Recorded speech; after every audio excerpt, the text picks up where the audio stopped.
परमात्मा से कुछ मांगो मत। परमात्मा से नहीं मांगोगे तो परमात्मा सब कुछ दे देंगे। और परमात्मा से अगर मांगे तुमने तो परमात्मा सोचेगा ये भी तो व्यापारी आदमी है, ये मेरे लिए अगर कुछ कर रहा है तो मेरे से कुछ चाह भी रहा है।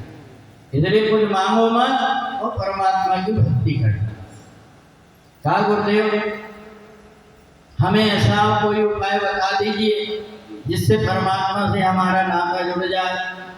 उन्होंने कहा कि देखो भगवान श्री कृष्ण की जो कथा है, ये कथा सुनने से हमारा मन भगवान श्री कृष्ण में लग जाता है। इसलिए बहुत सारे पुराण हैं, जिसमें एक पुराण है जिसका नाम है श्रीमद् भागवत महापुराण। ये जो भागवत महापुराण है, इसकी उत्पत्ति कैसे हुई? जिस समय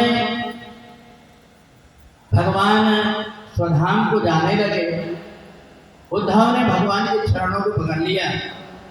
गोविंद, आपने इतने दिनों तक हमारे साथ में इतना सुंदर व्यवहार किया है, आपकी याद भूल नहीं पाएंगे हम, और आप हमें छोड़ करके जा रहे हैं, हम जिएंगे कैसे? भगवान ने मन में विचार किया कि ठीक है उद्धव, मैं कोई ना कोई उपाय करूंगा। भगवान ने सोचा कि अब तो मेरी सारी लीला पूरी हो गई है, अब मेरे को स्वधाम जाना है। तो भगवान ने सोचा कि मेरे शरीर को छोड़ देना चाहिए। तो भगवान अपने शरीर को छोड़ने के लिए जल के पास गए। जैसे भगवान राम कहाँ पर जाकर शरीर छोड़े? सरयू नदी में। तो भगवान कृष्ण नदी के पास में गए तो वरुण देव हाथ जोड़ करके खड़े हो गए। आपका इतना सुंदर रूप है, मैं अपने अंदर नहीं छिपा सकता। भगवान वहां से लौट के आए, अग्नि देव के पास में गए। अग्नि ने मना कर दिया, वायु देवता ने मना कर दिया, आकाश ने मना कर दिया। जब सबने मना कर दिया तो इतने में नारद जी आ गए। नारद जी ने कहा कन्हैया हम बताएं आप शरीर क्या करो? बोले बताओ। बोले आप अपने शरीर को तरल बना करके और 18,000 भागवत के श्लोक लिखें। ऐसे आपके शरीर को तरल बना करके आप मेरे पास में तरल बन करके आ जाइए। मैं एक पुराण की रचना करा दूंगा जिसका नाम होगा श्रीमद् भागवत। भगवान तरल बन गए। नारद जी ने तुरंत अपनी अंजलि में लिया, वेद व्यास जी को दे दिया और उन्होंने ये 18,000 श्लोक का पुराण लिखा। देखो भागवत कथा में कोई कितना भी पैसा धेला दे में उसका कोई महत्व नहीं रखता, पर मैं आप लोगों का महत्व रखता हूं। आप इतनी दूर आए हैं, इसलिए आप सभी को भागवत जी के यजमान बनने का मौका मिले। सभी के सिर पर भागवत जी रख कर के मैंने और यहाँ पर स्थापित किया है कि भागवत जी आप सभी के ही द्वारा यहाँ पर आयोजित हो। तो इसलिए ऐसी जो भागवत की कथा, इसकी उत्पत्ति। पर ये भागवत पृथ्वी लोक में कैसे आए? जब वेद व्यास जी ने लिखा तो ब्रह्मा जी आनंदित होकर के और रात दिन भजन में लगे रहे। तो एक दिन नारद ने पूछा, पिताजी आपकी आंख से आंसू बहते रहते हैं और आप मुख से क्या उच्चारण करते हैं? तो कहा बेटा मैं भागवत के श्लोक कन्हैया की कथाओं को याद करता। कहा मेरे को भी सुनाइए। बोले ये कथा 7 दिन सुनना पड़ता, तुम नहीं सुन पाओगे। कहा बेटा फिर भी तुम निराश मत हो, मैं तुम्हारे लिए कोई उपाय करता हूँ। और ब्रह्मा जी ने एक उपाय करके भागवत जी को संक्षिप्त रूप से 4 श्लोक में लिख दिया। इसलिए नारद जी को जब सुनाया तो उसको कौन सी भागवत बोलते हैं? चतुश्लोकी भागवत। नारद जी बड़े प्रसन्न हो गए, पर तृप्ति नहीं हुई। नारद जी ने कहा 4 श्लोक से मेरी तृप्ति नहीं हुई, ये भागवत कथा मेरे को सुनने को कैसे मिलेगी? नारद जी मन में विचार करते रहे कि जिन कन्हैया के मेरे चरित्र को सुना है उनके धाम में जाकर के प्रार्थना करूं कि मेरे ऊपर ऐसी कृपा हो जाए कि मेरे को भागवत सुनने को मिले। तो नारद जी कहाँ पहुंचे? वृंदावन धाम। वृंदावन धाम अपार, भजे जा राधे राधे। वृंदावन धाम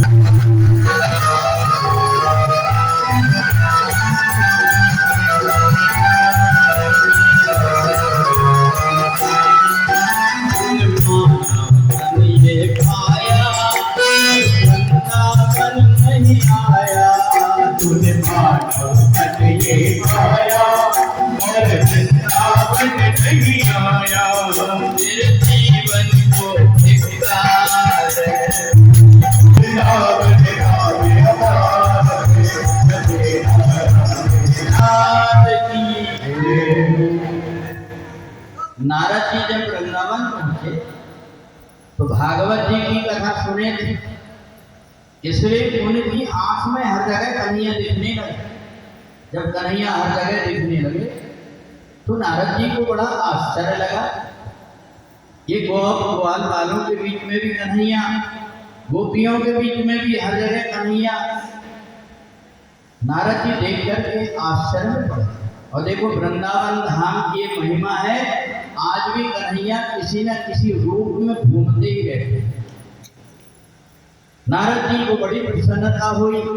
नारद जी को प्यास लगी, जैसे पानी पीने गए तो उन्होंने देखा कि एक महिला रो रही। नारद जी ने पूछा, बहन मैंने तो वृंदावन में सबको हंसते हंसाते हुए देखा, यहाँ तो नंदनंदन भगवान आनंद लुटा रहे, तुम रो क्यों रहे? तो उन्होंने कहा, महात्मा जी मेरे को बताने में शर्म लगा। बोले बताओ क्या बात? बोले ऋषि राजमाती मरने की और लज्जा की खास निशानी है, बेटों का इधर बुढ़ापा है, माता की यहाँ। बोले मेरे शरीर को देखो, मैं 16 साल की, और मेरे जो बेटे हैं बुढ़ापा आ गया है। नारद जी ने कहा, देवी तुम्हें देखकर ऐसा लग रहा है कि तुम्हारे पिता हैं और तुम इनकी जो है बेटी हो, परंतु तुम मेरे को बता रही हो। बोले नहीं, मैं भक्ति हूँ। नारद जी ने कहा, ये कौन है? बोले ज्ञान और वैराग्य। नारद जी ने कहा, देखो तीर्थ में आकर के अगर कोई व्यक्ति ज्ञानी बन करके रहता है या VIP बन करके रहता है, तीर्थ का उसको लाभ नहीं होता। तीर्थ में अगर आए हैं तो तीर्थ में आकर के हमें सीधे सरल बन करके रहना पड़ेगा। पहले अपने पूर्वज जाते थे तीर्थ करने के लिए, कैसे जाते थे? पैदल पैदल। आज हम लोग जाते हैं, परंतु हम सबसे पहले देखते हैं अटैच रूम मिलेगा कि नहीं मिलेगा, ऊपर तो नहीं मिलेगा। आज हम ऊपर नहीं चढ़ रहे हैं, इसलिए भगवान उनको ऊपर चढ़ने लायक भी नहीं रहने। पर्वत पहाड़ में भगवान क्यों बैठे? केदारनाथ भगवान, अच्छा अपन अपने यहाँ पचमढ़ी में जाते हैं, महादेव मेला, गधा में बैठ के जाते हो ना। वैष्णो देवी जाते हैं, वो गधा में बैठ कर के जाते हैं। केदारनाथ जाते हैं तो गधा में बैठ कर के जाते हैं। तो पता नहीं कि तीर्थ का फल वो गधा को मिलता है कि तुमको मिलता है। पता है जो पैदल पैदल जाता है वो गधा उसको मिलता है, इसलिए वो मर करके दूसरे जन्म में मनुष्य बन जाता है और अपन उसको बैठ करके जाके गधा बन जाता है। बता तीर्थ का लाभ क्या मिला हमें? तीर्थ काले धोई जन चित चंचल मन चोर, एक ही पाप नहीं उतरे 10 ले आए। और अब बता, अभी देखना कितने प्रकार के लोग अपने में से हैं, कैसे व्यवस्था को अव्यवस्था करना है, कहाँ कचरा फैलाना है, कहाँ ईर्ष्या द्वेष, कई तो आपस में लड़ झगड़ ले। इसलिए देखो तीर्थ में आकर के 7 दिन की ये तपस्या है, ऐसा सोच करके ज्यादा से ज्यादा भगवान के नाम का जाप करो, एक दूसरे से ज्यादा बातें मत करो। भगवान की लीला को समझ गए नारद जी, उन्होंने कहा सुनो, ये ज्ञान और वैराग्य दोनों को ठीक करने के लिए इनको मैं भागवत की कथा सुनाता हूँ, और इसी माध्यम से मेरे को भी मौका मिल जाएगा। सनत कुमारों से कहा गुरुदेव, मैं आपके मुख से भागवत कथा सुनना चाहता हूँ। देखो घर परिवार वाले, घर गृहस्थी वाले व्यक्ति से आप कथा सुनोगे, उसका भी 100 गुना पुण्य होगा, परंतु किसी वीतराग विरक्त महात्मा से अगर कथा सुनोगे तो 1000 गुना पुण्य होगा। ये भागवत की कथा पैसा कमाने के लिए नहीं है। जो बटोरता है उसको ले जाकर के अस्पतालों में और थाना में भरना पड़ता है। इसलिए जो भागवत की कथा प्रसाद है परमहंसों का, इसको बांटना चाहिए। तो इसलिए सनत कुमारों को बुला करके 7 दिन भागवत कथा किए, तो ज्ञान और वैराग्य दोनों में। अब तीर्थ में आकर के हमें भी कुछ ना कुछ त्याग करना है। जैसे घर में रहे वैसे अगर आकर के परदेश में भी अगर हम करते रहे तो नहीं होता। फिर पता है तीर्थों में जाकर के हम ऐसा करते हैं तो केदारनाथ जैसी आपदाएं जैसे आते हैं तो सब बहा कर चले जाते हैं। इसलिए तीर्थ की महिमा को समझते हुए और हम ज़्यादा से ज़्यादा लाभ उसका उठाएं। अब सौनक आदि ऋषि सूत जी से ये कथा नारद जी की जब सुना तो कहा गुरुदेव हमें आगे की और कथा सुनाइए। तो सूत जी ने कहा यही कथा को सुखदेव जी ने राजा परीक्षित को सुनाया।